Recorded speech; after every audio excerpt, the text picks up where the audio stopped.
Assalamualaikum warahmatullahi wabarakatuh. Teman-teman, kesempatan kali ini saya akan membahas soal P3K guru khususnya untuk guru kelas ya.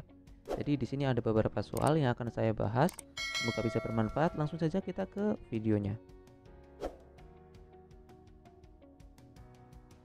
Oke, untuk contoh soal yang pertama. Berikut ini yang merupakan dampak negatif dari modernisasi adalah: apakah A. Majunya teknologi dan ilmu pengetahuan, atau yang B. Berubahnya cara berpikir masyarakat, yang C. Banyak industri-industri, atau yang D. Perilaku masyarakat yang konsumtif. Oke, jadi ini terkait dengan dampak negatif dan dampak positif dari modernisasi. Kita coba lihat terlebih dahulu.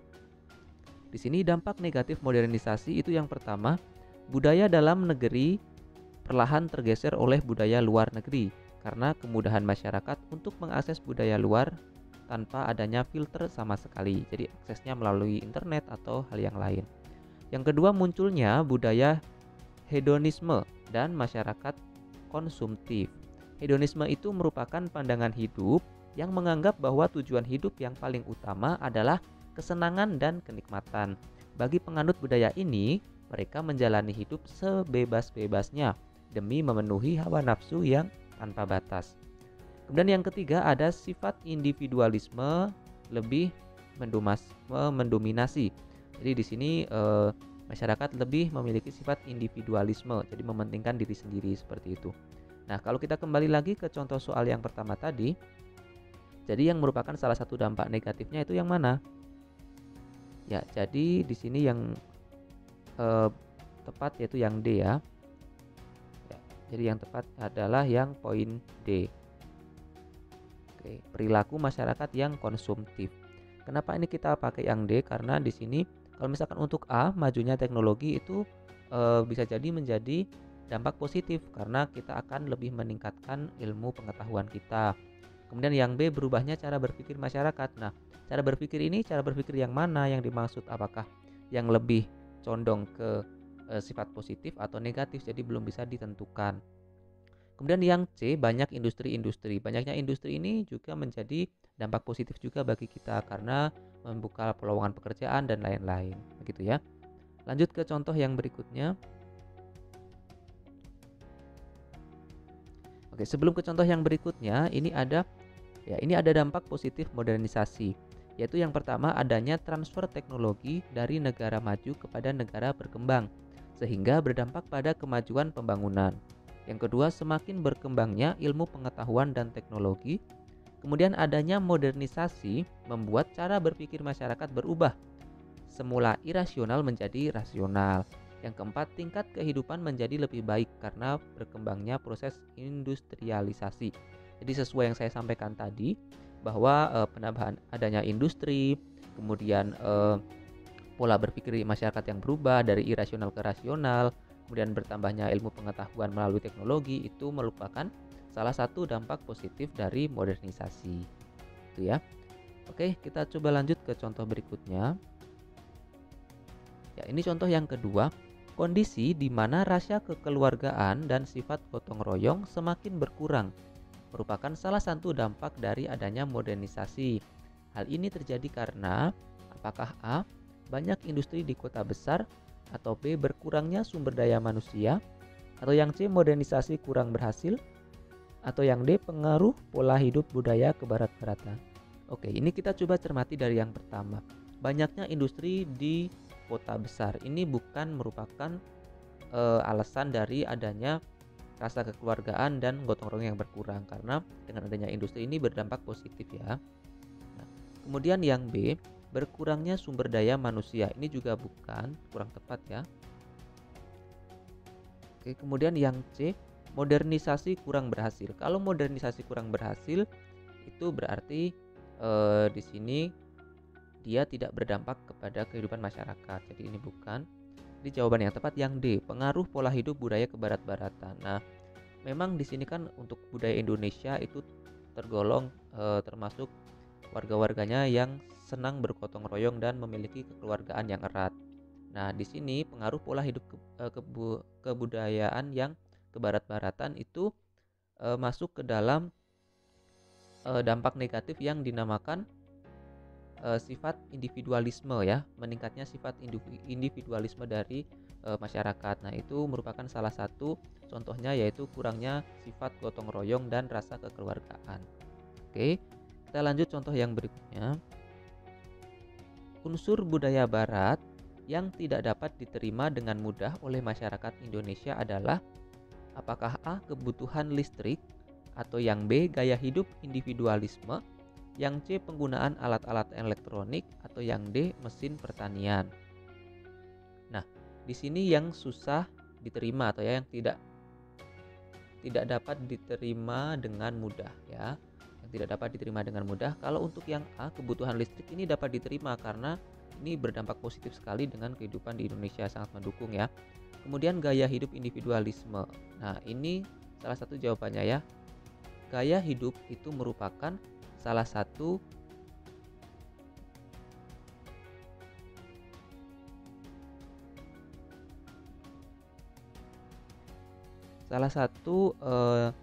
hal yang susah diterapkan atau perlu beberapa waktu untuk diikuti oleh masyarakat, karena ini berkaitan dengan individu masing-masing dari perorangan.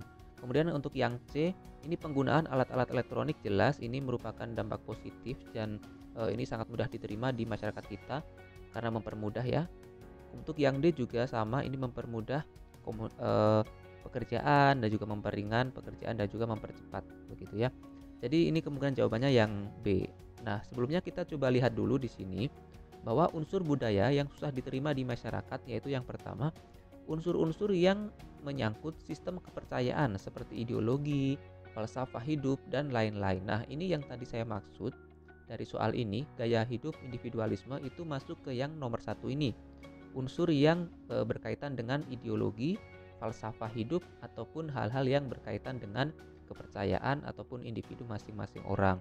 Jadi ini memang untuk penyesuaian itu perlu waktu ya, perlu hal-hal yang mendukung untuk masyarakat bisa mengikuti salah satu ideologi ataupun kepercayaan.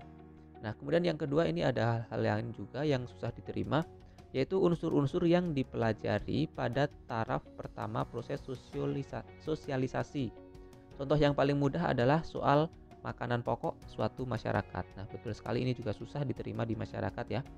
Kemudian yang ketiga, pada umumnya generasi muda dianggap sebagai individu-individu yang cepat menerima unsur-unsur kebudayaan asing yang masuk melalui proses akulturasi. Sebaiknya generasi tua dianggap sebagai orang-orang kolot yang sukar menerima unsur baru. Nah, ini juga betul kalau misalkan di sini orang-orang yang tua itu atau orang-orang yang sudah dewasa itu lebih memiliki konsistensi dalam kehidupannya. Jadi dia lebih susah untuk menerima hal-hal baru melalui kebudayaan akulturasi ini. Kemudian yang keempat, ada suatu masyarakat yang terkena proses akulturasi, selalu ada kelompok-kelompok individu yang sukar sekali atau bahkan tak dapat menyesuaikan diri dengan perubahan-perubahan yang terjadi. Ini juga betul sekali ya, kelompok-kelompok individu yang sukar menerima masukan, sukar menerima perubahan-perubahan yang akan terjadi begitu. Jadi tadi sudah tepat jawabannya, yaitu yang B ya, gaya hidup individualisme. Kita lanjut. Contoh soal yang keempat, salah satu bentuk hubungan sosial ekonomi dengan tempat tinggal adalah: apakah A, petani apel di dataran tinggi, atau B, pedagang buah di pasar, atau C, pedagang ikan di desa, yang D, pedagang bunga hias di perkotaan, atau yang E, sopir di terminal. Nah, ini yang paling tepat, yaitu yang A, petani apel di dataran tinggi. Nah, karena petani apel berarti dia harus menanam apel, di mana apel itu dapat berkembang biak dengan baik itu di dataran tinggi. Jadi ini berkaitan dengan tempat tinggalnya. Kalau misalkan yang B, pedagang buah di pasar, jadi ini pedagang buah juga sekarang tidak hanya di pasar saja ya, jadi bisa fleksibel. Nah, pedagang ikan di desa juga tidak, karena di kota juga bisa ada pedagang ikan. Pedagang bunga hias di perkotaan juga bukan, sopir di terminal juga bukan, karena walaupun dia jadi sopir, belum tentu dia tinggalnya di terminal, begitu ya. Oke, lanjut contoh berikutnya. Berikut ini yang bukan faktor penentu tinggi rendahnya keadaan sosial ekonomi seseorang dalam masyarakat, yaitu: apakah yang A, tempat tinggal, atau yang B tingkat pendapatan, yang C jenis pekerjaan, atau yang D pengaruh budaya asing. Nah, kita coba lihat dulu di sini bahwa di sini ada beberapa faktor yang dapat menentukan tinggi rendahnya keadaan sosial ekonomi seseorang dalam bermasyarakat. Ini yang pertama yaitu tingkat pendidikan, atau yang kedua jenis pekerjaan, yang ketiga tingkat pendapatan, yang keempat keadaan rumah tangga, yang kelima tempat tinggal, kemudian yang keenam kepemilikan kekayaan, yang ketujuh jabatan dalam organisasi, dan yang kedelapan adalah aktivitas ekonomi. Nah, jadi di sini yang bukan faktor penentu tinggi rendahnya keadaan sosial ekonomi itu yang D, pengaruh budaya asing. Karena tempat tinggal ini juga berpengaruh, kemudian tingkat pendapatan juga berpengaruh, jenis pekerjaan juga berpengaruh. Jadi yang ini yang bukan faktor penentu tinggi rendahnya ya. Jadi jawaban yang tepat yaitu yang D. Nah, itu dia untuk pembahasan beberapa soal yang dapat saya sampaikan. Semoga bermanfaat. Mohon bantuannya juga teman-teman untuk klik tombol subscribe, like, dan juga share agar video ini bisa bermanfaat untuk kita semua. Kita lanjut di video berikutnya. Terima kasih. Wassalamualaikum warahmatullahi wabarakatuh.